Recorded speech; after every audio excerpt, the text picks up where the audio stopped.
마음을 치유하고 관세음보살 연부를 일심으로 실천하는 관음기도 도량.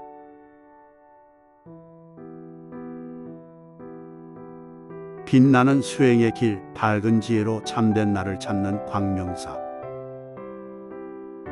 해탈성불에 이르는 수행의 문을 활짝 열었습니다.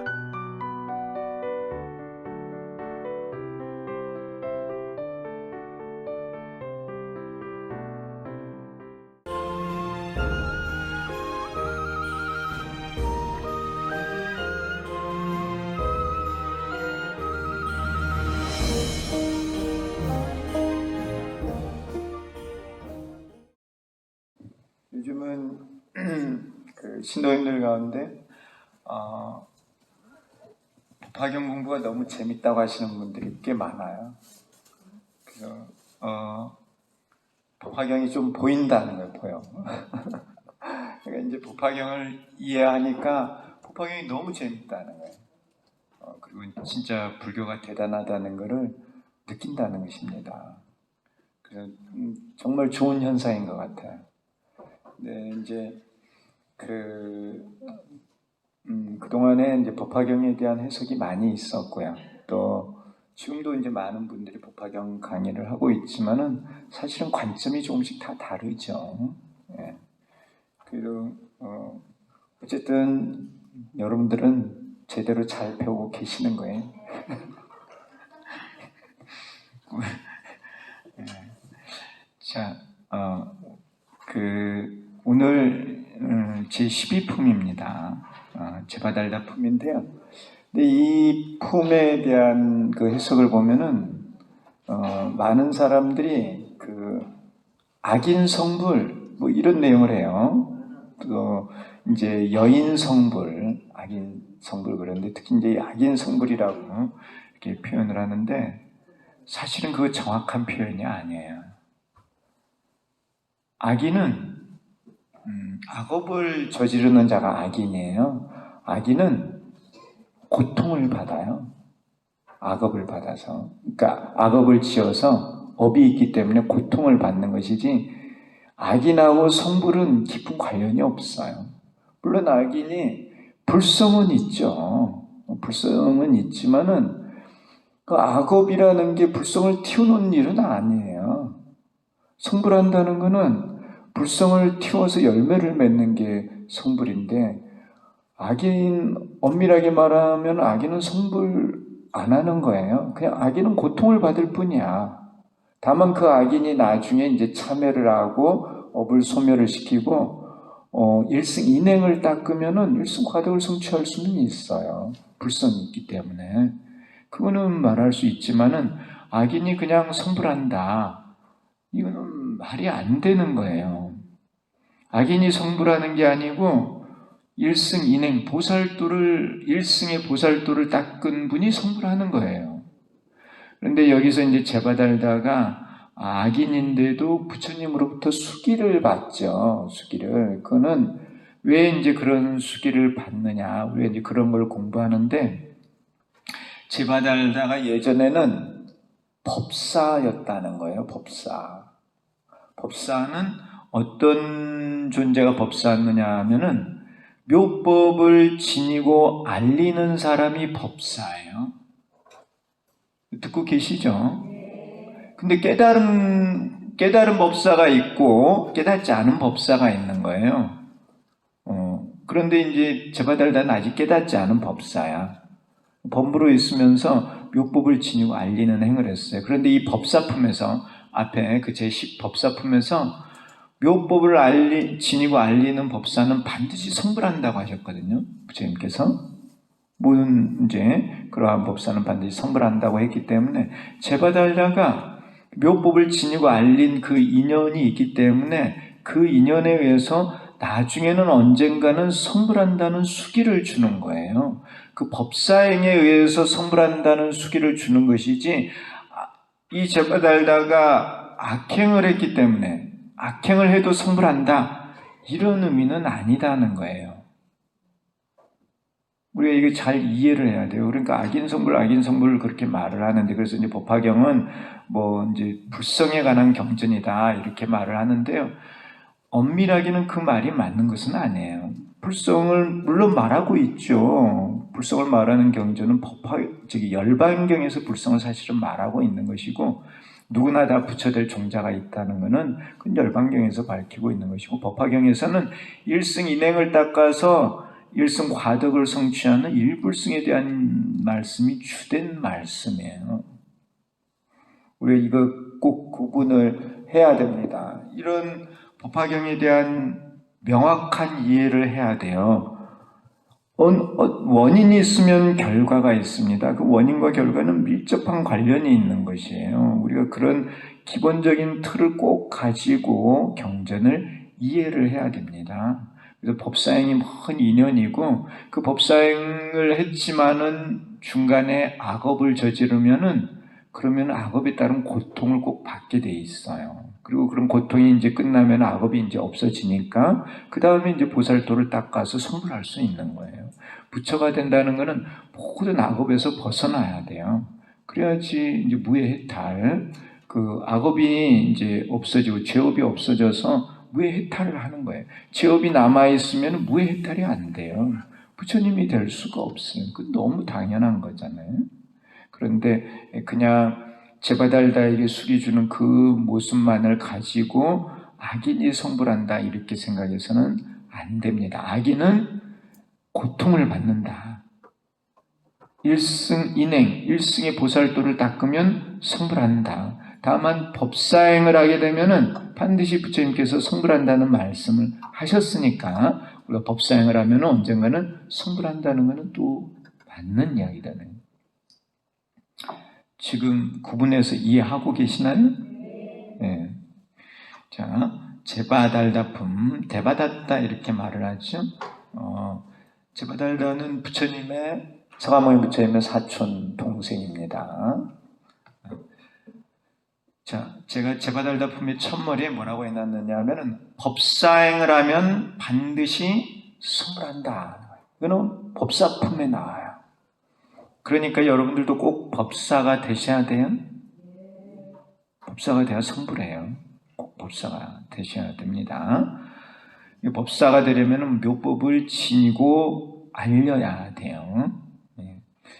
지니기만 하면은 법사가 아니고 제자예요, 제자. 알려야만 법사가 돼요. 제바달다가 비록 악업을 지어서 고통을 받지만, 악업을 지으면 고통을 받아요.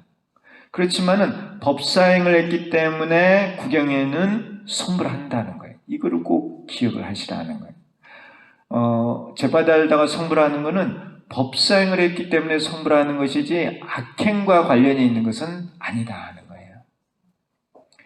또한 문수보살의 법사행으로, 문수보살이 법사죠. 대표적인 법사입니다. 문수보살의 법사행으로 용녀가 찰나에 성불한다는 겁니다. 용녀는 용이니까 축생이에요. 여니까 여자야.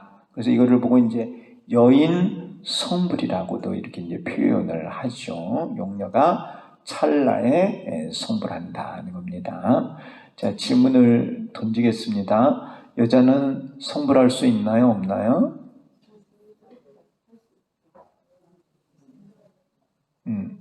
있다고 말씀드렸죠? 왜요? 왜 성불한다고 말씀드렸어요? 예?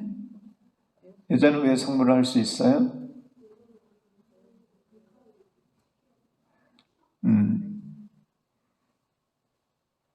불성이 있는 것은 맞는데 자, 법화경에서는 성불하려면 무엇을 해야 한다고 가르치고 있죠? 법사행을 해야 된다고 그랬어요. 자, 우리가 두 가지를 사실은 배웠어요. 성불하는 데 있어서. 뭘 배웠느냐 하면은 부처님께서 성문들에게 수기를 주실 때 일승 인행에 대한 말씀을 하세요. 그래서 이제 대표적으로 사리불입니다. 우리가 이제 기억을 한번 해보죠. 사리불에게 부처님께서 수기를 주시면서 뭐라고 하셨느냐 하면은 너는 대략 1000만억 부처님께 공양을 올리고 정법을 받들어 지녀서 보살도를 구족하여 화광열애로 선불할 것이니라. 이렇게 말씀하셨어요. 기억나시나요? 네, 그리고 이제 그건 이제 제산 비유품에 나오는 것이고, 이제 법사품에서는 열애의 방에 들어가 열애의 옷을 입고 열애의 자리에 앉아서 법을 설해야 하느니라. 이게 이제 법사이에요. 이 두 가지를 부처님께서 말씀하셨고 우리가 다 배웠습니다. 이러한 인행을 통해서 성불할 수 있다는 것을 우리가 알고 있다는 거예요. 그러면은 이 두 가지 인행을 보았을 때 많은 부처님께 공양을 올리고 정법을 받들어 지니고 보살도를 구족하는데 그것을 남자만 할 수 있나요? 여자는 못해요? 여자도 할 수 있어요. 그러니까 여자도 성불할 수 있다는 거예요. 이해하시나요? 만일 그러한 행을 그 남자만 할 수 있다고 하면은 그러면은 이제 말이 되는데 그 일승인행은 여자도 닦을 수가 있다는 거예요. 분명하게 열애의 방에 들어가서 열애의 옷을 입고 열애의 자리에 앉아서 법을 설하는 것도 그 남자만 할 수 있느냐? 그런 것은 아니다는 거죠. 이해하시죠? 네. 그러니까 여기서 여인 성불에 관한 이야기는 이러한 관점에서 이러한 맥락에서 여러분들이 바르게 이해를 해야 한다는 것이에요. 그런데 이 용녀는 이 용녀의 정체를 보면은 사실은 보살이에요, 보살. 여기 이제 용녀의 모습으로 나타났지만은 그거는 용궁에 가서 용궁 사람들을 교화하기 위해서 그러한 모습을 지녔던 것이고, 용녀의 정체를 확인을 해봤더니 용녀는 지혜도 많고 수행을 많이 한 그런 보살입니다, 보살. 보살이기 때문에 이제 빨리 인행을 갖춰서 성불하는 모습을 보일 수가 있는 거예요. 보살은 여러 가지 모습으로 나타날 수 있거든요. 법사행을 하는. 그러니까 여기 용녀에 대해서도 잘 이해를 하셔야 돼요. 제가 언젠가 그런 말씀을 드렸을 거예요. 유마거사, 유마경에 나오는 그 유마거사는 거사예요, 거사. 이제 거사인데 부인이 있고 자식이 있어. 재산도 많아. 그런데 유마거사가 부처님의 10대 제자를 꾸짖어요. 보살들도 막 꾸짖죠. 제가자가 출가자를 꾸짖는 거예요. 그리고 부처님하고 절친이야, 절친. 그래서 이 유마거사의 정체를 알고 봤더니 유마거사는 대보살이에요, 대보살. 대보살이 이렇게 거사의 모습으로 와서 부처님의 교화를 돕고 있었던 거예요. 좀 이해하시나요? 자, 어쨌든 용녀가 여기 성불을 하는데 찰나 성불해요. 순식간에. 그래서 이거는 이제 원행을 닦으면 원가가 순식간에 이루어짐을 보여주는 거예요. 그래서 이제 원인이 있으면은 결과가 맺어지는 게 시간이 많이 걸리죠. 벽시를 심으면은 쌀을 수확하는데 시간이 얼마나 걸려요? 많이 걸리죠. 뭐 5월 달에 씨앗을 심었다. 그러면은 10월 달쯤 수확하는 거예요? 그러면은 한 5개월이 걸리는 거잖아요. 그런데 이 일승인행을 닦으면 바로 찰나에 일승과덕을 성취한다는 거예요. 그러한 모습을 보여주는 거예요. 그래서 이러한 거를 원돈 이렇게 표현을 하는 거예요. 그래서 그 부분도 이제 우리가 공부를 하도록 하겠습니다. 부처님께서 이러한 사례를 들어서 법화경의 유통을 권하고 있습니다. 그래서 시예를 들어서 법화경을 잘 유통하라고 하는 그런 말씀을 하시게 되죠. 자, 명칭에 보면은 명칭 제바달다 붑니다. 제바달다가 어떤 존재인지 한번 보면은요, 제바달다는 거스르는 짓을 하지만 이게 이제 오역죄예요. 오역죄 가운데 이제 세 가지를 저질러요.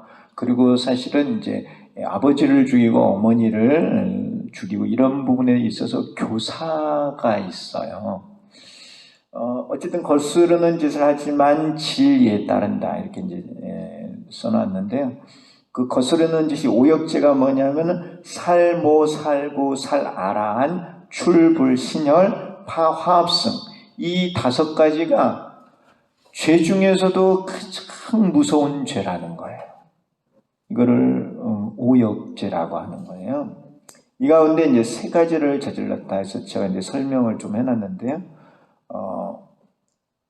첫 번째, 그 500명의 비구를 꼬드겨 승가를 떠나게 하여 파화합승을 저질렀다 이렇게 했는데요. 제바달다가 이제 서가모니 부처님이 승단을 이끌고 있었습니다. 그런데 그 승단을 자기가 물려받고 싶었던 거예요. 그런데 그런 일이 잘 안 됐어. 그래서 500명 비구들을 이제 꼬드겨 가지고 따로 승단을 만들려고 했던 거예요.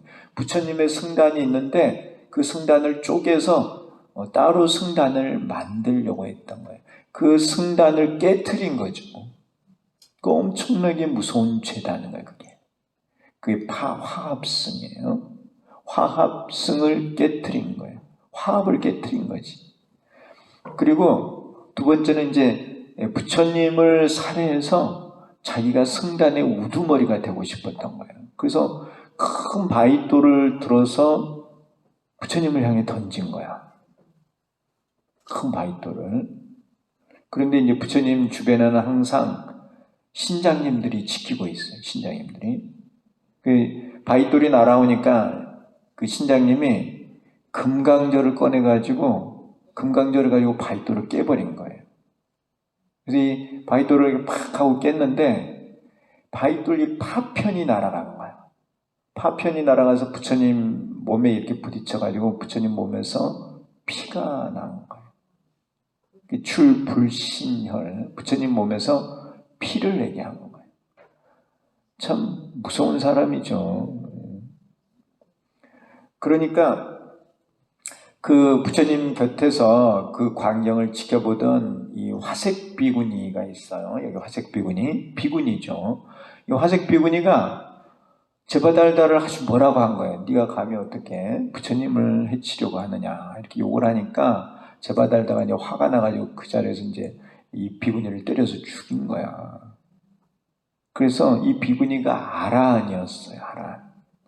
아라한을 죽인 거야. 아라한. 그래서 이제 3가지 큰 오역죄를 저지른 거예요. 또한 이제 우리 여기 법화경에 등장하는 아사세 왕이 있습니다. 아사세 왕. 아사세 왕의 아버지가 빈비사라 왕이에요. 그리고 어머니가 위제희 왕비예요. 그래서 위제희의 아들 아사세 왕이 이렇게 이제 표현이 되고 있는데, 이제 물론 그 전생부터의 악연이 있기는 했지만은 이 아사세 왕이 아버지를 죽였어요. 빈비사라 왕을 죽이게 돼요. 그 내용이 이제 조금 너무 긴데 그 설명하자면은 이것 때문에 이제 극락세계에 대한 설법을 부처님께서 하시게 돼요. 어쨌든 그 좀 긴 인연이지만은 좀 말씀드릴까요? 혹시 이제 모르시는 분도 계실 수도 있어서, 그 아사세라는 뜻이 뭐냐면은 그 미생원 이렇게 번역을 합니다. 뭐냐면은 태어나기 전부터 원한이 있다 이런 뜻이에요. 그 빈비사라 왕이 이 나라 왕인데 위제이 왕비하고 둘이 이제 살았는데 나이가 40이 넘었는데도 스라에 자식이 없었어요. 근데 요즘은 40 넘어서 결혼하고 그런다면서요. 40이 뭐 노총각이 아니라 그러대. 근데 예전에는 좀 일찍 결혼했잖아요. 근데 이제 일찍 결혼을 하셨는데 왕이니까. 근데 이제 스라에 자식이 없어. 그래서 이제 걱정이 돼서 점쟁이를 불러다가 물어본 거예요. 내가 언제쯤 아들을 가질 수 있겠느냐 이렇게 물으니까 이 점쟁이가 하는 말이 한 3, 4년은 더 기다려야 될 것 같습니다. 그러는 거예요. 그래서 이제 그렇게 듣고 있었어요. 듣고 있다가 또 빈비사라 왕이 생각을 해보니까 3, 4년 지나면 또 자기가 나이가 많이 들거든요. 그래서 다시 점쟁이를 불러다가 또 묻습니다. 내가 빨리 아들을 가질 수 있는 방법은 없겠느냐 그러는 거예요. 그래서 이 점쟁이가 이제 기밀을 두서를 해요. 무슨 기밀을 누설을 하느냐 하면은 산에 올라가면 도인이 한 분이 있는데 이 도인이 이제 돌을 닦고 있습니다. 저 도인이 돌을 닦고 난 다음에 죽으면은 왕의 아들로 태어날 것입니다. 그러니까 이제 그 도인이 아직 죽을 때가 안 되어서 기다리셔야 합니다. 그런 거예요. 그래 이제 빈비사라 왕이 그 이야기를 듣고 곰곰이 생각을 해본 거예요. 그러니까 이제 그 선인이 죽으면은 자기 아들로 오는 거니까 그 선인을 죽이면 빨리 죽어서 아들로 올 수 있잖아요. 그 아들로 오면 왕자로 태어나니까 호의호식할 수 있다고 이제 자기 나름 생각을 한 거죠. 그래서 궁수, 활을 잘 쏘는 궁수를 조용히 불러다가 일을 시키죠. 저 가면은 그 도인이 돛 닦고 있을 텐데 그냥 아무것도 묻지 말고 조용히 처리해라 이런 거예요. 그래서 이 궁수가 가서 산에 가보니까 진짜 도인이 돌을 닦고 있어요. 그래서 멀리서 활 시위를 당겨서 화살을 쏩니다. 그 화살이 날아가서 이제 심장에 명중을 하는 거예요. 그런데 이 도인이 하는 말이 내가 조금만 더 닦으면은 육신통을 다 갖추는데 그걸 다 갖추지 못하고 가는 게 한스럽다. 내가 이 원한을 반드시 갚고야 말겠노라 그런 거예요. 그러니까 원한을 가지고 죽은 거야. 그래서 그 도인이 죽어서 빈비사라 왕의 아들로 태어난 거예요. 그가 바로 아자타사투 아사세 왕이에요. 아사세 왕. 그래서 아사세 왕이 이제 어려서 이제 태어났는데 이제 점쟁이가 와서 또 말을 하죠. 저 아이는 커서 분명히 아버지를 죽일 것입니다. 그런 거예요. 그러니까 이제 그러한 이야기를 들으니까 빈비사라 왕이 찔리잖아요. 자기가 한 짓이 있으니까. 그래서 높은 성벽에서 아이를 떨어뜨려요. 근데 아이가 용케 살아났어. 이제 어쨌든 그런 인연이 이제 반복이 되는데 이 아이가 크면서 그러한 사실들을 알게 돼요.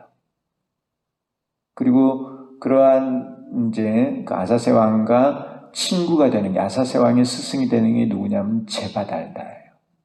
그래서 제바달다가 이제 아사세 왕하고 같이 이제 협잡을 해가지고 아버지 빈비사라 왕의 그런 영토를 다 하나하나 다 뺐어요. 권력을 다 뺏는 거예요. 아버지의 권력을 다 뺏고 아버지를 감옥에 가두는 거예요. 그러니까 이제 그 위제의 왕비가 보니까 아들이 아버지를 감옥에 가뒀어. 그리고 먹을 것을 주지 않는 거야. 굶어 죽이려고.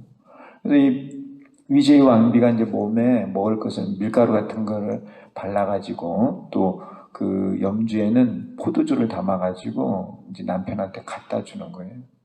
그런데 아사세 왕이 그걸 알고는 이제 어머니마저 감옥에 가두는 거예요. 그래서 이제 이 위제의 왕비가 생각을 해보니까 너무 고통스러운 거야. 자기 아들이 자기를 감옥에 가두고 또 아들이 아버지를 죽이려 하고 너무너무 고통스러운 이 세상. 왜 이렇게 고통스러운 세상이 있는가? 막 눈물을 흘리면서 서가모니 부처님을 부르는 거예요. 그래서 부처님께서 이제 감옥에 있는 위제의 왕비를 날아가서 만나고 위제의 왕비를 위로를 해요. 그러면서 설해준 내용이 아미타 부처님의 나라, 서방 극락정토에 대한 법문을 하시게 돼요. 그래서 이제 우리가 나무 아미타불 연부를 하게 되는 거예요. 그런 인연이 되는 게 이 아사세 왕과의 인연입니다. 근데 어쨌든 아사세 왕이 결국은 아버지를 감옥에 가두고 나중에는 아버지를 죽게 만드는 거예요. 그 어머니마저도 사실은 죽이려고 했던 것이에요. 그런데 이제 신하들이 말리죠. 그러니까 이런 것에 전부 다 제바달다가 관여를 하고 있어요. 얼마나 참 악한 짓을 한 사람이 진짜 상상을 할 수가 없죠. 이 제바달다가 나중에는 부처님을 살해하기 위해서 어떻게 했느냐면 손톱에다가 독을 묻혔어요. 손톱에다가 독을 묻혀가지고 절을 하면서 이 독살을 하려고 했던 거예요. 손톱에 있는 독을 부처님 발에 이렇게 묻혀가지고 독살을 하려고 이제 손톱에 독을 묻혀서 이렇게 걸어가고 있었어요. 길을 걸어가고 있는데 갑자기 땅이 갈라지면서 뜨거운 화차가 올라왔어. 쇠로 된 화차가 빨갛게 달궈진 화차가 올라와서 제바달다를 싣고 산채로 지옥으로 가는 거야. 그 뒤로는 어떻게 됐는지 몰라요. 어떻게 됐겠죠? 예, 그게 이제 제바달다에 관한 내용이에요. 그 가서 이제 고통을 받는 거죠. 지옥에 가서 이제 고통을 받고 그 고통이 이제 끝나면은 이제 업장이 소멸이 되면은 다시 또 나와서 활동을 하겠지요. 그런 그 오역죄와 다 관련이 있는 인물이 제바달다인데 이런 악인에게 수기를 주신다는 거예요, 부처님께서. 그러니까 부처님께서 이 상상하기가 어려운 거야, 상상하기가.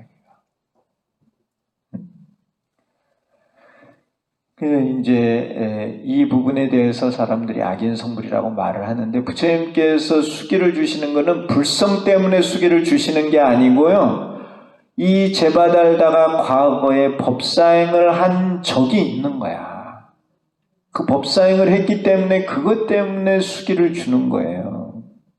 그런데 법사지만은 법사가 돼서 이제 나중에 성불할 것이라는 수기를 받지만은 법사가 악행을 저지르면은 지옥의 고통도 받아야 된다는 거예요. 그거는 변할 수 없는 사실이라는 거예요. 이해하시나요? 아무리 법사라고 해서 무조건 그냥 성불하는 게 아니라 자기가 지은 대로 그대로 다 받는다는 거예요. 자,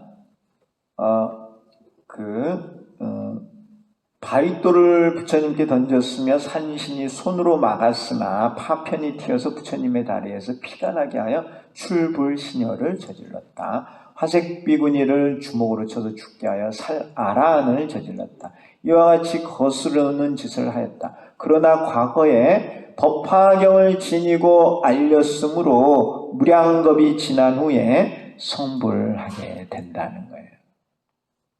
이 인연으로 성불을 하는 것이지 악행과는 관련이 없다는 것입니다. 그 성불이. 따라서 이 품의 명칭을 제바달다 품이라고 하였습니다. 그러니까 우리가 항상 정확하게 경전을 이해를 해야 돼요. 이런 내용 때문에 이제 법화경은 불성을 말하는 경전이라고 그렇게 하는데 불성 없는 중생이 어디 있어요? 다 중생, 불성이 있죠. 다만 그것만을 말하는 게 아니에요. 법화경은 일불성이 가장 중요한, 그러니까 이 정문에서는 일불성이 가장 중요한 내용이고 본문에서는 열의 수량, 부처님의 수명이 무량하다는 게 가장 중요한 내용이에요. 전체적으로는 부처님의 수명이 무량한 것이고 그 무량한 수명, 그거는 여러분들도 가지고 계신다는 거예요. 자, 형식에 대한 거는 한번 읽어보시고요. 그리고 과문도 한번 읽어보시고 그 내용을 한번 보도록 하겠습니다. 제바달다의 통경. 이 제바달다가 법사행을 한 내용이 있습니다. 서가모니 부처님께서 과거에 국왕으로 있을 때 발언을 하고 무상보리를 구하였다. 그러니까 부처님께서 과거에 왕으로 있을 때였습니다. 그때 이제 서원을 세우고 무상보리를 구하였다는 거예요. 육바라밀의 만족을 위해 수행을 하였다. 이 대승의 보살의 마음이 있는 것입니다. 보시바라밀의 만족을 위하여 근행 보시하고 근행 열심히 부지런히 보시를 하였고 지혜바라밀의 만족을 위하여 설 대승자를 찾았다. 그러니까 많은 것을 보시하면서 대승을 설하는 자를 찾았어요. 그 대승을 설하는 자를 왜 찾았느냐? 지혜바라밀을 완성을 하려고. 그래서 이게 이제 육바라밀 가운데 처음 시작과 끝에 대한 설명이지만은 사실 이 지혜바라밀이 중요해요. 지혜. 여러분들이 지혜가 있습니까? 없습니까? 있는 줄은 아시죠? 있는 줄 아는 게 대단한 거예요. 왜냐하면은 자기 집에 보배가 가득 차 있는데 그것도 모르고 사는 사람들이 허다해. 근데 여러분들은 집에 보배가 있는 줄 알잖아요. 알고 계세요? 부자시네요. 근데 여러분 진짜 부자야. 왜 부자죠? 왜 부자예요? 딱 보니까 다 부자인데 얼굴도 아주 밝고. 사박을 기도하셨어요? 그럼 부자예요, 부자. 왜 부자죠? 왜 부자예요? 삼일수심 천재보, 천년의 보배다는. 3일 동안 닦은 마음은 천년의 보배고, 여기 있죠. 여기 우리 광명사에도 어디 편액을 이렇게 넣으셨던데, 100년 동안 탐한 재물은 하루아침에 티끌이고 100년 탐물 일조진, 3일수심 천재보. 초발심 자경문에 나오는 거예요. 100년 동안 열심히 모은 재산은 하루아침에 뭐예요? 티끌 되고 말아요. 아직 감이 잘 안 오시죠? 근데 이제 갈 때 되면 알아. 갈 때 되면. 닦은 마음은 다음 생에 가져가거든요. 그런데 이 한 생에 모아놓은 거는 하나도 못 가져가, 하나도. 그러니까 티끌이 되고 마는 거예요. 3일 동안 닦은 마음은 천년. 천년이니까 몇 생을 쓰는 거죠, 몇 생을. 계속 또 3일 하면은 계속 보배가 늘어나는 거지. 그러니까 여러분들은 다 사박월 기도하셨잖아요. 그 다 보배가 있는 거죠. 그만큼 중요한 보배가 어디 있어요? 닦은 마음만큼 중요한 보배는 없어요. 사람도 닦은 사람이 보배야. 닦은 사람이 가치가 있어요. 아셨나요? 여러분들도 살아가면서 많은 인연을 맺고 사는데 닦은 사람을 많이 만나는 것은 좋은 인연을 만나는 거예요. 얼마나 소중한 것입니까? 자, 이때 한 선인이 와서 법화경을 설해주겠다고 하였다. 국왕은 기뻐하며 그 선인을 따라가 제자가 되었다. 이 선인이 바로 제바달다였어요. 과거에. 그러니까 이 과거에 제바달다가 한때는 법화경을 지니고 알리는 일을 했었다는 거예요. 바로 법사였다는 거죠. 그런데 이 제바달다가 이제 살아가면서 악행을 저지른 거예요. 그러면 악행에 따른 과보가 있어요. 그렇게 이제 괴로움을 받지만은 그래도 이 법사행을 한 그 인연이 있어서 나중에는 언젠가는 성불한다는 거예요. 그래서 제바달다의 성불, 국왕에게 법화경을 설해준 선인은 지금의 제바달다이다. 그는 법사로서 부처님께 법화경을 전해 주었다. 서가모니 부처님께 과거에 법화경을 알려준 거예요. 서가모니 부처님께서는 그로 인해 육바라밀을 구족하였고 무상보리를 이루어 널리 중생을 제도할 수 있었다. 법사행을 하면 반드시 성불한다. 이게 법사품에 나와 있는 내용이에요. 법사품에. 이에 서가모니 부처님께서 제바달다에게 수기를 주셨습니다. 이 수기를 준 게 악업과는 상관이 없다는 거예요. 법사행과 상관이 있다는 거예요. 무량겁이 지난 후에 천왕열애로 성불할 것이라고 하였다. 천왕열애로. 만약 이 품을 듣고 의심 없이 믿는다면 사막도에 떨어지지 않고 태어나는 곳에서 항상 법화경을 듣는다고 말씀하셨다는 겁니다. 이걸 믿어라 하는 거예요. 믿어. 그러니까 이런 측면을 보면은 법사로 산다고 해서 다 착하게 사는 것만은 아닌 것 같아요. 법사도 욕심을 부릴 수 있고 악업을 저지를 수도 있다는 거예요. 그러니까 그런데 이제 깨달으면은 실상을 일부분이라도 깨닫게 되면은 그때부터는 이제 쭉 부처 묘각까지 갈 수 있어요. 그런데 그런 깨달음이 있기 전까지는 퇴전이 있어요. 퇴전, 물러남이. 그러니까 이제 실상을 일부분 깨달으면은 전생을 기억을 해요. 그걸 이제 염불태 그렇게 말을 하는데, 전생에 뭘 했는지를 알아. 무슨 수행을 했는지를 알기 때문에 퇴전하지 않고 앞으로 나아가는 거예요.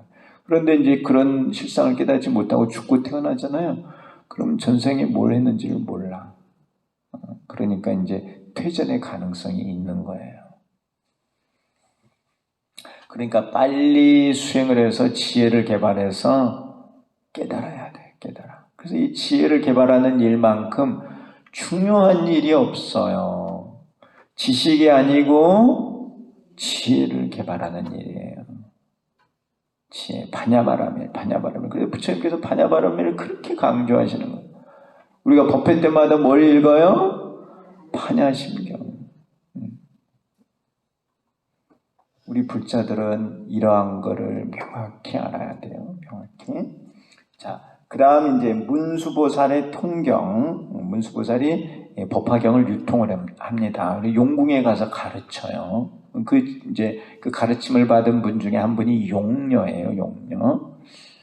다보부를 따라서 왔던 지적보살이 본토로 돌아가려고 하였다. 서가모니 부처님께서 그에게 잠깐 기다려서 문수보살과 묘법에 대해 논설을 한 후에 돌아가라고 하셨다. 지적보살과 문수보살의 이제 그 문답입니다.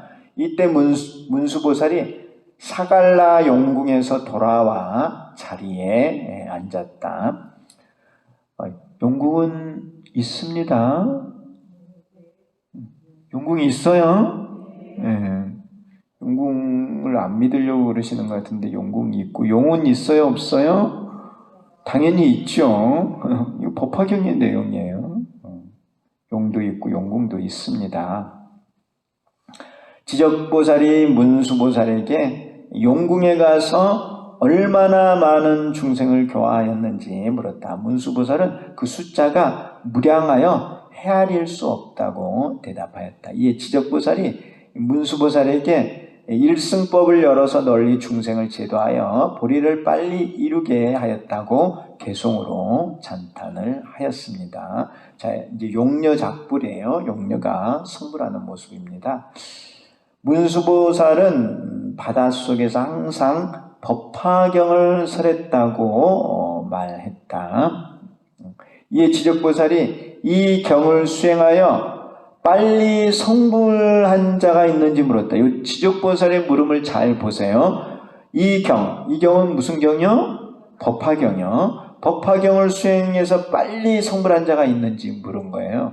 자, 법화경의 수행을 일승인행이라고 말을 해요. 일승인행, 또는 이거를 다른 걸로 뭐라고 하느냐 하면은 원행 이렇게도 표현을 해요. 원행 또는 원돈행 이렇게 여러 가지로 표현을 합니다. 일승. 문수보살은 사갈라 용왕의 딸이 8살로서 지혜가 이근이라는 것은 지혜가 아주 크다는 거예요. 예리하다는 거거든요. 깊은 선정에 들어가서 제법을 요달하여 능히 보리에 이르렀다고 대답하였다. 이런 걸 보면은 용녀가 8살이지만은 그냥 어린아이가 아니다는 거예요. 지혜도 있고 깨달음도 있다는 것이죠. 듣고 계시나요? 그냥 아무 축생이 아니에요. 용녀는 사실은 이제 깨달음을 이루어서 중생들을 교화하기 위해서 이렇게 용녀의 모습을 가지고 있는 거예요. 지적보살은 서가모니 부처님께서도 무량한 법을 고행하여 도를 이루셨는데 어찌 용녀가 순식간에 정각을 이룰 수 있겠느냐고 의심을 하였다. 사리불도 그와 같은 일을 믿을 수 없다고 하였다는 겁니다. 그래서 이 내용이 이제 교리적으로는 이제 어떤 거냐면은 이제 별교라는 게 있고 원교라는 게 있어요. 그래서 이 별교의 내용이 많은 게 이제 화엄경인데, 이 화엄경의 내용과 이 법화의 이제 원돈의 내용을 사실은 원교의 내용을 서로 문답을 주고받고 있는 겁니다. 이 지적보살은 이제 별교라고 하는 이 관점에서 이제 말을 하고 있는 것이고, 이제 그 문수보살은 원교의 관점에서 말을 하고 있는 거예요. 그래서 법화경이 이제 원교고, 지적보살이 말하는 이 내용은 화엄의 이제 한 부분의 내용이에요. 듣고 계시나요? 예, 이 별교에서는 왜 달을 별자예요? 왜 별교냐 하면은 공과 중이 달라. 그래서 공을 깨닫고 가를 깨닫고 공가를 바탕으로 해서 중도를 깨닫는 게 별교예요. 그래서 이 별이라는 것은 중도가 공가와 다르다고 해서 별이에요, 별. 그러니까 이 중도로 가려면은 공가를 거쳐서 중도로 가는 거야. 그러니까 시간이 많이 걸려요. 공을 깨닫는데도 시간이 걸리고 가를 깨닫는데도 시간이 걸리고 중도를 깨닫는 데는 시간이 더 많이 걸려. 그러면은 중도로 들어가기 위해서는 얼마나 많은 수행을 해야 되겠어요? 역겁의 수행을 해서 중도에 도달한다는 거예요. 그게 이제 별교적인 입장이거든요. 우리가 많은 보살도를 닦아야 돼. 많은 보살도를 실천을 해야 돼.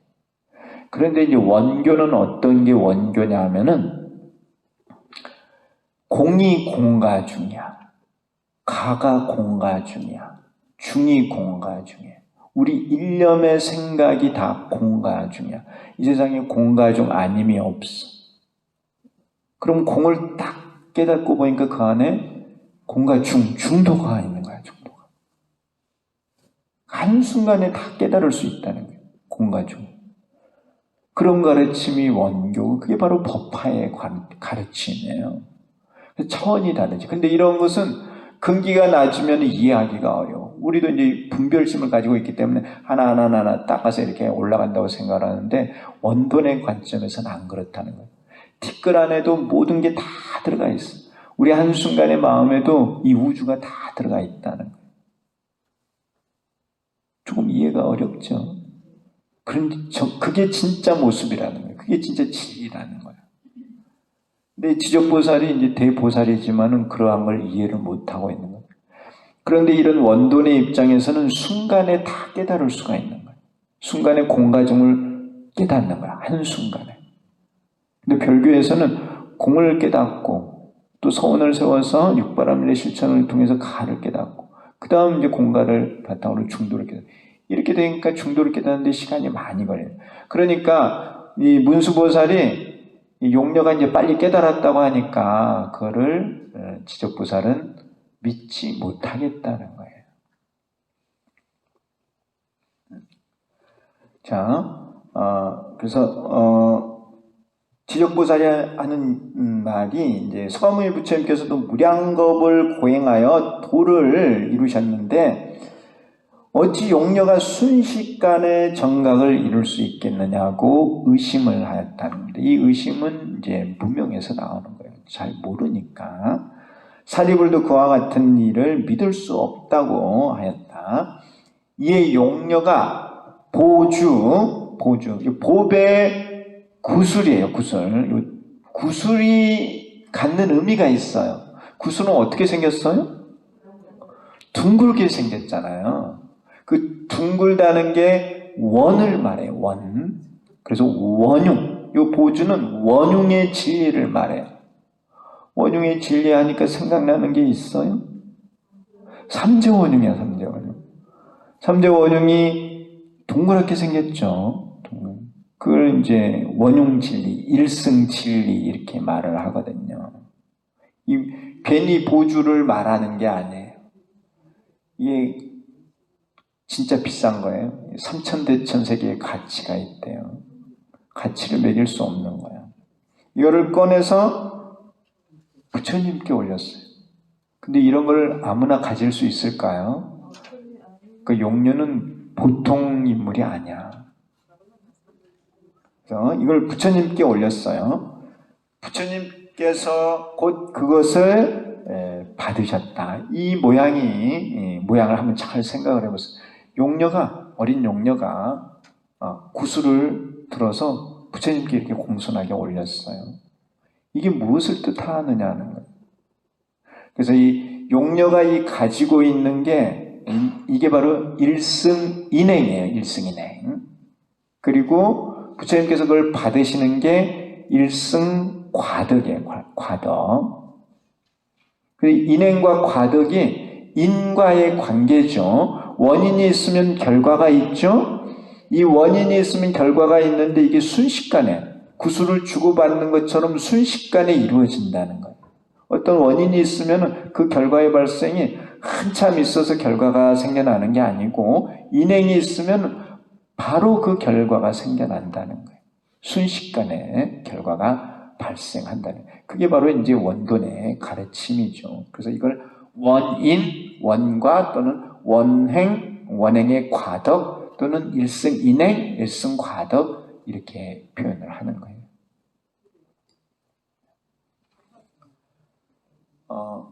용녀는 부처님께서 보주를 빨리 받으셨으면 금방 받으셨거든요. 부처님께서 그 시간보다 빠른 시간에 성불하는 것을 보여주겠다고 하였다는 겁니다. 이 성불은 일승인행을 통해서 일승과덕을 성취하는 것을 성불이라고 해요.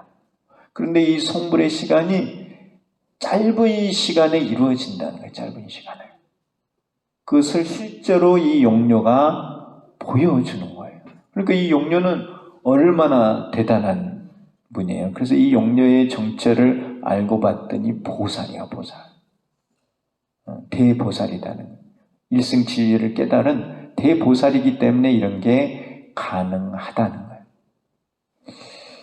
그리고 남자로 변하여 보살행을 갖추고 이 보살행이 일승인행이에요. 일승인행. 그 사리불에게 부처님께서 수기를 주실 때도 많은 부처님께 공양을 올리고 정법을 받들어 지녀서 보살도를 구족하여 이렇게 설명하셨거든요. 그게 인행이에요. 인행. 여기서 그러니까 보살행을 갖추죠. 근데 이제 남자로 변해서 보살행을 갖췄어요. 그렇지만 이 보살행을 갖추는 것은 남자든 여자든 상관이 없다는 거예요. 제 말씀은. 남자로 변하여 보살행을 갖추고, 근데 이제 남자로 있으면 아무래도 유리하겠죠. 힘도 세고 여러 면에서. 그렇지만 여자가 할 수 없다는 그런 의미는 없어요. 여자도 힘센 분들이 있죠. 또 마음도 크게 쓰고. 남자로 변하여 보살행을 갖추고 곧 남방의 무구세계에 가서 정각을 이루고 묘법을 설하였다. 그래서 보살행을 갖추었으니까 바로 성불하는 거예요. 보살행을 갖추면, 인행을 갖추면 바로 성불한다는 거예요. 곧 남방의 무구세계에 가서 정각을 이루고 묘법을 설하였다는 겁니다. 그러니까 일승인행을 갖추면 바로 성불한다는 거예요. 인과의 관계가 이렇게 순식간에 이루어진다는 거예요. 이런 게 이제 원돈행이거든요. 원돈행을 하면 바로 성불한다는 거예요. 이해하고 계시나요? 네. 이러한 부분은 교학적으로 중요한 의미를 가지고 있습니다. 우리 이제 천태 지휘대사가 우리 인간이 업으로 태어나도, 업생으로 태어나도 한 생을 열심히 닦으면은 그 초주보살에 올라간다고 교학적으로 설명을 했어요. 초주보살에. 여기 용녀가 성불하는 것도 사실 초주보살의 모습인데, 초주보살은 실상 일승진리를 처음 깨닫는 거예요. 우리가 이렇게 인간으로 태어났는데 업으로, 업생이에요. 업생. 서원에 의해서 인간 몸으로 온 게 아니고요. 업으로 태어나서 법화경을 배워가지고 열심히 수행을 해서 한 생을 수행을 열심히 하면은 이 초주의 자리에 오를 수 있다는 거예요. 한 생을 열심히 보살도를 갖추면은 그 이 초주의 자리에 오를 수 있다고 교학적으로 설명을 한 거예요. 그러니까 이 자리가 참 높으면서도 이루기 어려운 게 아니라 노력하면은 이루어낼 수 있다는 거예요. 일단 이 자리에 가면은 퇴전이 없이 끝까지 부처님 자리까지 갈 수 있습니다. 이러한 그 교학적인 가르침은 수행을 하는 사람에게는 아주 중요해요. 그러니까 뭐 수많은 생을 소원을 세워서 불도를 닦아야 되겠다. 물론 그런 마음이 있어야 되겠지만 항상 내가 오늘 저녁에 앉아서 이 자리에서 불도를 이루겠다. 깨달음을 이루겠다는 생각을 가지고 항상 수행을 해야 된다는 거예요. 항상 그런 가능성은 있다는 것이죠.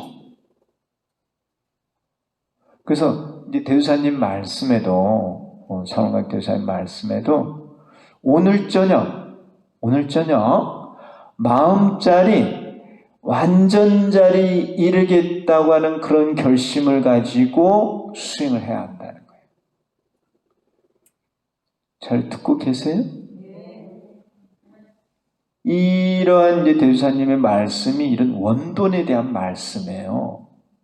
그게요. 이 법화의 바로 지금 용녀가 보여주는 이 원돈행에 대한 말씀. 제가 지금 말씀드린 거는 대주사님께서 직접 하신 말씀이에요.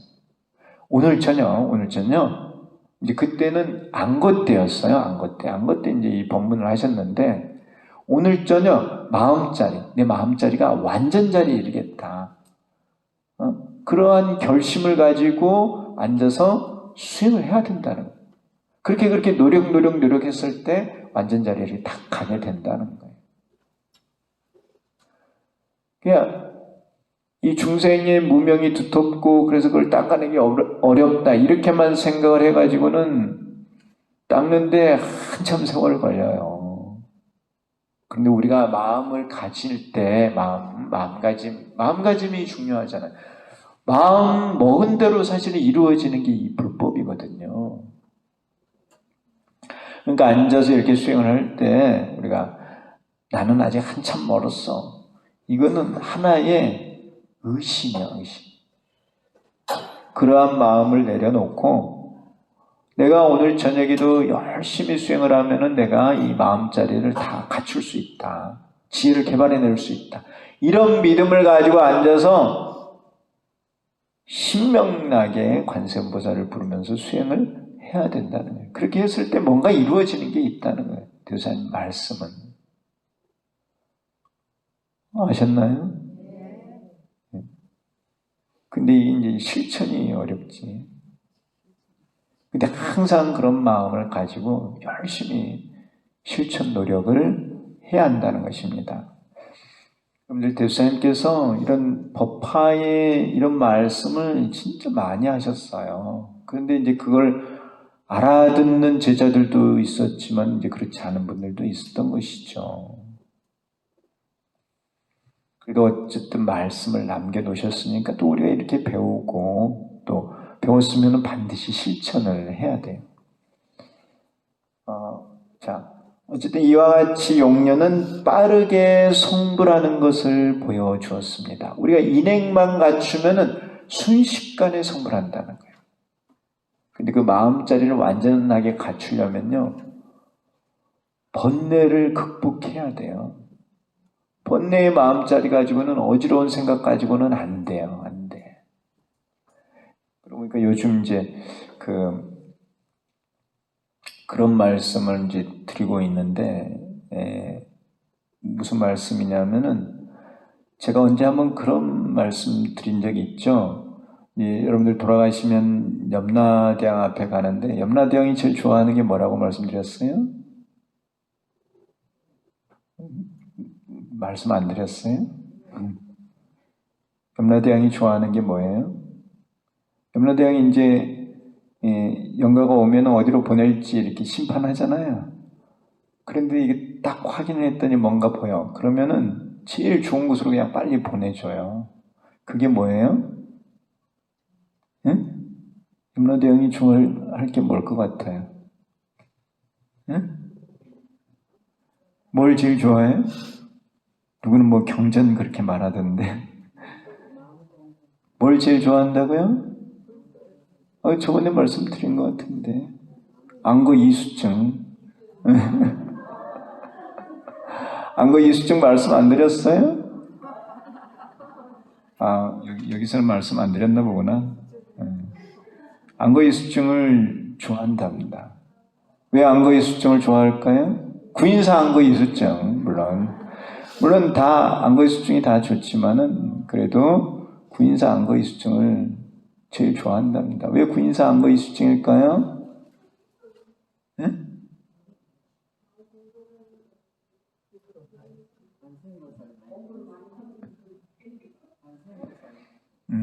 이거는 이제 안거의 의미하고 관련이 있어요. 그 이제 지혜를 개발을 해야 되는데 지혜 아시죠? 여기도 이제 용녀가 지혜를 개발해서 이렇게 빨리 성불 하는 거예요. 지식이 아니고 지혜죠. 경전을 읽어서 이해하는 것은 지식이에요. 그런데 내가 가진 밝은 마음짜리 그걸 드러내는 것은 지혜야, 지혜. 이 지혜는 모든 것을 알 수 있는 능력이거든요. 그걸 이제 개발하는 거야. 이 지혜를 개발을 하는데 이 지혜가 쉽지가 않아요. 닦아내는 게. 그래서 이 지혜를 개발하려면은 안거에 꼭 동참을 해야만 이 지혜를 잘 개발할 수 있어요. 그래서 여기 우리 제7 화성유품에서도 대통지 성불이 성불하는 모습이 나오는데 오랜 시간 안거를 하는 거예요. 안거를. 이 천대지휘대사도 안거를 많이 했어요. 천대지휘대사. 대사님께서도 구인사에 계시면서 안거를 하신 거예요. 그러면서 이제 대각을 성취하신 거예요. 왜 그래 안거라는 게 이렇게 중요하냐? 왜 이렇게 안거의 수증이 가치를 가지는 것이냐 하면은 내가 이렇게 보니까 이거는 이제 수행을 해봐야 알아. 수행을 하지 않고는 이런 의미를 알 수가 없어. 수행을 해보면은 마음 닦는 게 그렇게 쉽지 않다는 걸 알 수 있어요. 근데 마음을 닦아보지 않은 사람은 그런 걸 알 수가 없죠. 그래요, 안 그래요? 마음을 닦아봐야 이게 닦는 게 쉬운지 어려운 줄 알지, 그걸 해보지도 않고 알 수는 없잖아요. 이게 닦아보면 마음 닦는 게 정말 힘들어. 그래서 이제 어떤 거에 비유를 할 수 있느냐 하면은 그 우물을 푸는 거에 비유할 수 있어요. 우물. 우리 여기 또 금정산에 가면은 금정, 우물이 있죠? 있죠? 저도 한번 가봤어요. 어쨌든 금정산에 가니까는 금정, 우물이 있더라고요. 그래서 우물 파는 얘기 하는 거예요. 우물에 이제 물이 고였어. 오랫동안 물이 고여 있으면은 물맛도 떨어지고 그거 바꿔야 되죠? 물을 새로 채워야 돼. 뭐 1년에 한 번이든 2년에 한 번이든. 요즘 이제 수돗물 트니까 뭐 그런 걸 할 일은 별로 없을 텐데 그래도 좀 점검을 해야 되지 않을까 하는 생각은 드는데, 옛날에는 우물이 있으면 우물이 좀 시간 지나면 파냈어요. 우물에 고여있는 물을 퍼내고 새로운 물을 담아야 돼. 우리는 어떻게 보면 오염된 생각, 우리들의 생각, 중생의 생각을 가지고 있는 거야. 그래서 이거를 퍼내야만 지혜가 나와. 이해하세요? 그래서 이 우리들의 생각을 퍼내야 돼요. 퍼내는 방법을 우리가 이제 관세음보살을 쓰는 거예요. 관세음보살 하면서 이걸 이제 푸는 건데, 첫 번째 바가지가 조그만해. 조그만 바가지로 퍼내면은 시간 많이 걸리겠죠? 조금 퍼내는데 계속 물은 안 줄어들어. 또 바가지가 좀 크다 하더라도 한번 푸고 나서 한참 있다가 또 퍼. 한번 푸고 나서 아이고 힘들어. 물이 퍼져요? 안 퍼지겠죠? 듣고 계시는 거예요? 자, 우물이 깊을수록 큰 지혜를 개발할수록 어떻게 해야 되냐면 큰 바가지를 가지고 막 빨리 퍼내야 돼. 힘을 써가면서 막 푸고 빨리 막 퍼내야만 물이 이게 줄어드는 거예요. 그래요, 안 그래요? 물이 줄어들잖아요. 물이 줄어들어서 다 퍼냈을 때 바닥이 드러나면은 이제 그때부터 새로운 물이 고이는 거야. 그래요, 안 그래요? 그쵸? 그런데 이 안거가 돼야만 이렇게 물을 힘차게 많이 퍼낼 수가 있는 거예요. 안거가 아니면은 오늘은 이 일, 내일은 저 일이 계속 있어. 쉬지 않고 푸는 게 힘들어.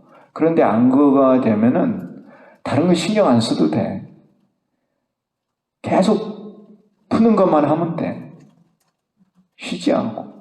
아침에 밥 먹고 앉아서 관세음보살 부르고, 점심 먹고 앉아서 관세음보살 부르고, 저녁 먹고 앉아서 관세음보살 부르고, 계속 푸는 거예요, 계속. 그러니까 이게 퍼낼 수가 있는 거예요. 집중을 해서. 지혜가 큰 지혜를 개발할수록 더 그렇다는 거예요. 이해하시나요? 수행이라는 건 원래 그런 거예요. 마음 닦는 게 어디 그렇게 쉬운가요? 그래서 이 안거라는 게 이렇게 중요한 거거든요. 근데 이제 대우사님 오시기 전에는 안거는 스님들의 전유물이야. 제가자는 다른 종단에서는 제가자들은 그런 거 시키지도 않았어요. 제가자들에게 뭐 수행하는 거 이런 거 안 시켰죠.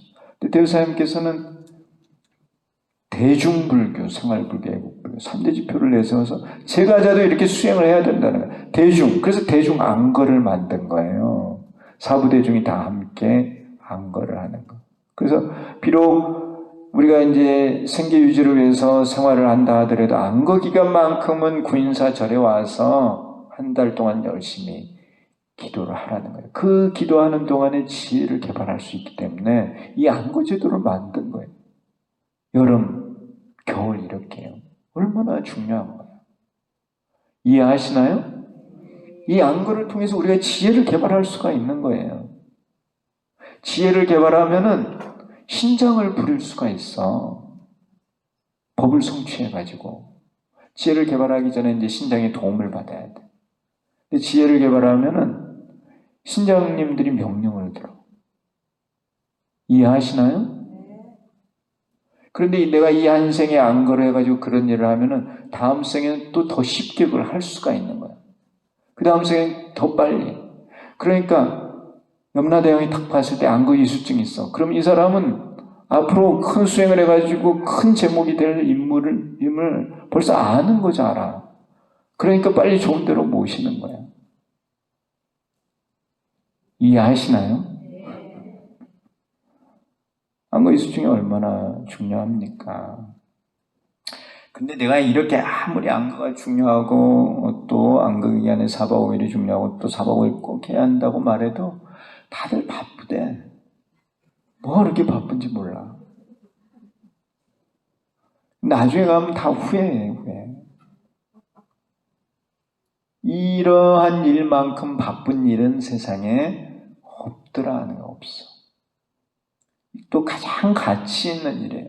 내가 가진 지혜를 개발하는 게 가장 가치 있는 게 그게 진정한 보배거든요. 다른 거는 다 티끌이에요. 티끌 지나고 보면 이 세월이 지나면은 제 말이 이제 좀 가슴에 와 닿죠. 근데 그때 되면은 기력도 좀 딸리고 좀 그래요. 한 살이라도 젊어서 해야 이게 물을 확확 퍼내잖아요. 지혜를 개발하는 거예요.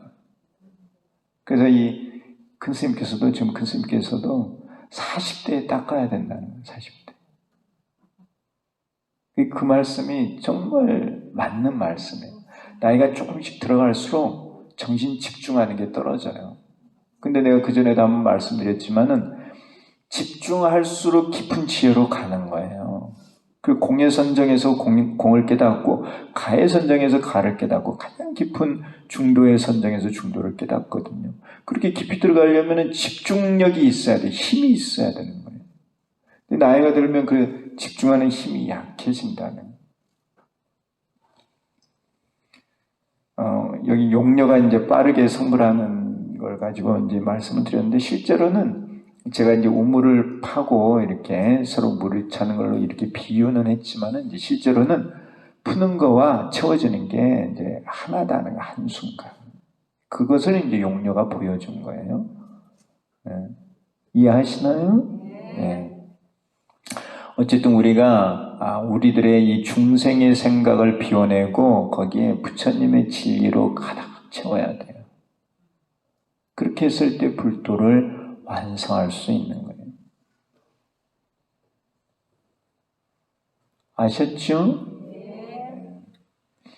자, 시중득익, 이제 그때 모인 대중들이 이익을 얻는 거예요, 이익을.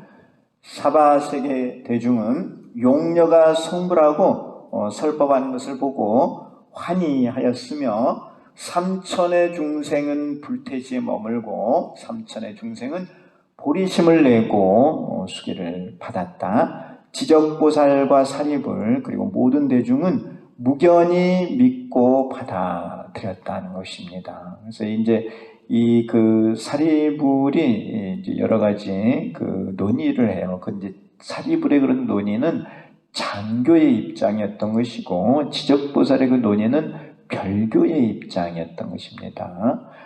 그리고 여기서 용녀가 보여주는 것은 바로 원교의 입장이었어요. 그래서 이 부분에서 이제 그러한 논의가 진행이 됐던 것입니다. 자, 대의. 과거의 선인은 묘법을 지니고 국왕에게 설법을 하였다. 법사행을 하였다는 것이죠. 선인의 이러한 법사행으로 국왕은 성불하였다. 이 국왕은 이제 서가모니 부처님이에요.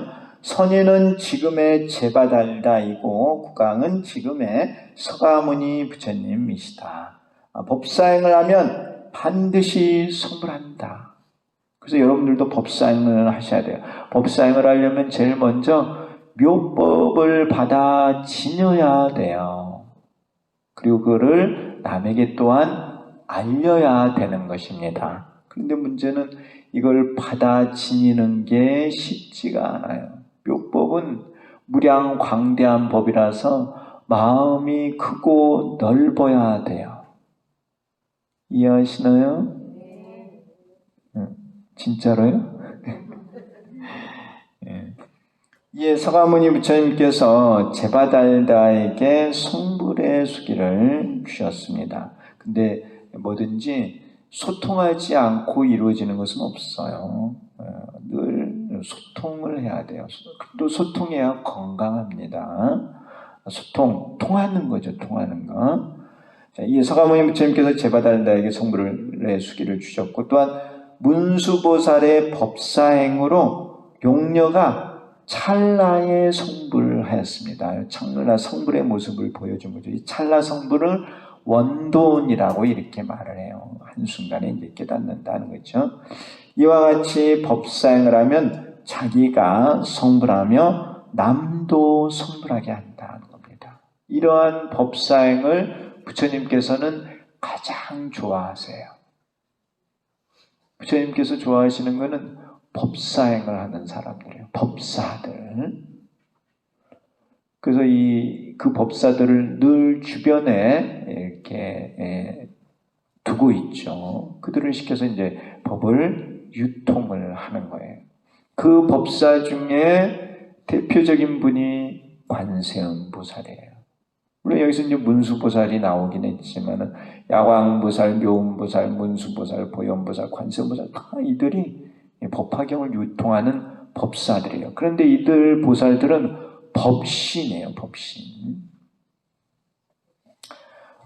오늘 제바달다품을 같이 공부를 했습니다. 그래서 제가 늘 말씀드리지만은 사람들이 이제 일반적으로 하는 그런 용어들 그런 것은 여러분들 스스로 이제 생각을 해서 취할 건 취하고 버릴 건 버리고 그런 지혜가 있으셔야 돼요. 저도 뭐 예전에 그런 뭐 악인성불 이런 거를 그냥 그런가 보다 하고 또 뭐 이 품이 그 중생의 불성에 관한 품이다 뭐 그렇게 이해를 했었는데 내가 이제 이렇게 공부를 하고 또 수행을 하고 실제로 해보니까 그런 말들이 안 맞는 것처럼 느껴지더라는 거예요. 사람이 악업을 지으면 당연히 과보를 받아야지 그런 생각이 드는 거예요. 그리고 수행도 마찬가지고요. 그러니까 이제 이런 부분에 대해서 내 나름 이제 다시 정리를 하게 됐다는 거예요. 그래서 이게 뭐 이 내용이 어디 다른 데 있는 것은 아니에요. 근데 제가 이제 공부한 거를 여기 이렇게 적어 놓았습니다. 판단은 여러분들이 하시면 돼요.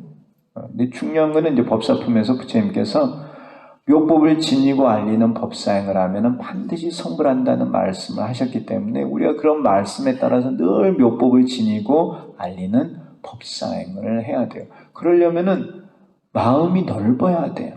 나뿐만 아니라 모든 중생이 다 함께 성불해야 된다고 하는 그런 보살의 마음을 늘 지니고 있어야 남에게 이거를 베풀 수가 있는 거예요. 자기밖에 모른다고 하면은 아상에 사로잡혀가지고 큰 불도를 이룰 수는 없어요.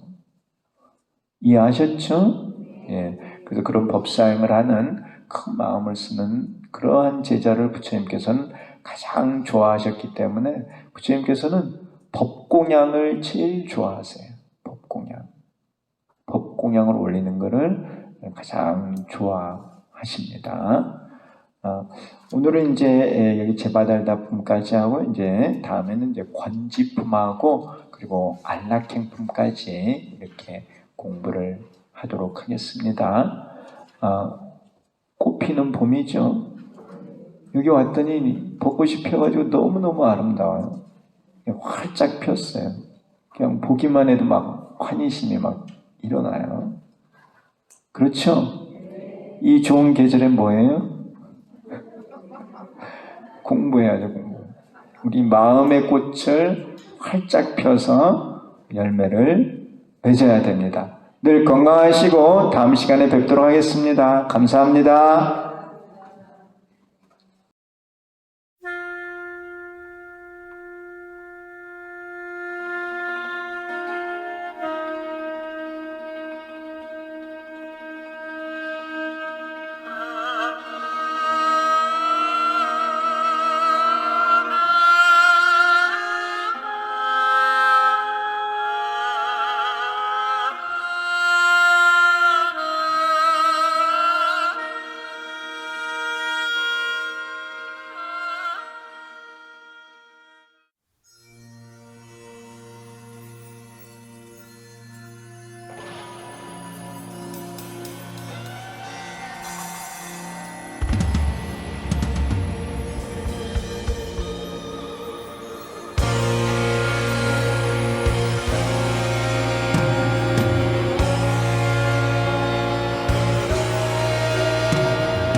하고자 왕위도 버리고서 스승 찾아 행할 적에 아사선인 만났어라. 부처님을 거역한 이 제바달다 그분이라.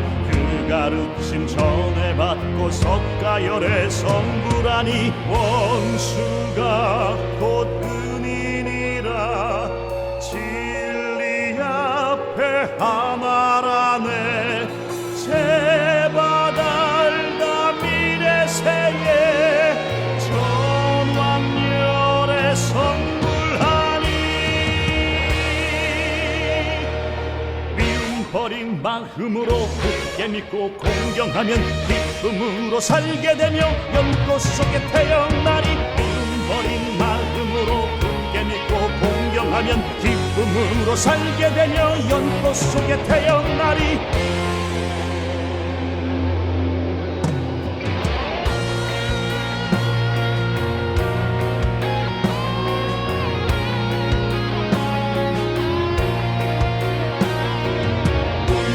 용궁에서 중생교화하였으니 실상의 뜻 연설하고 일승법을 열어보여 경전 중에 보배예경 법화경을 연설하며 많은 중생 인도하여 깨달음을 이루었네.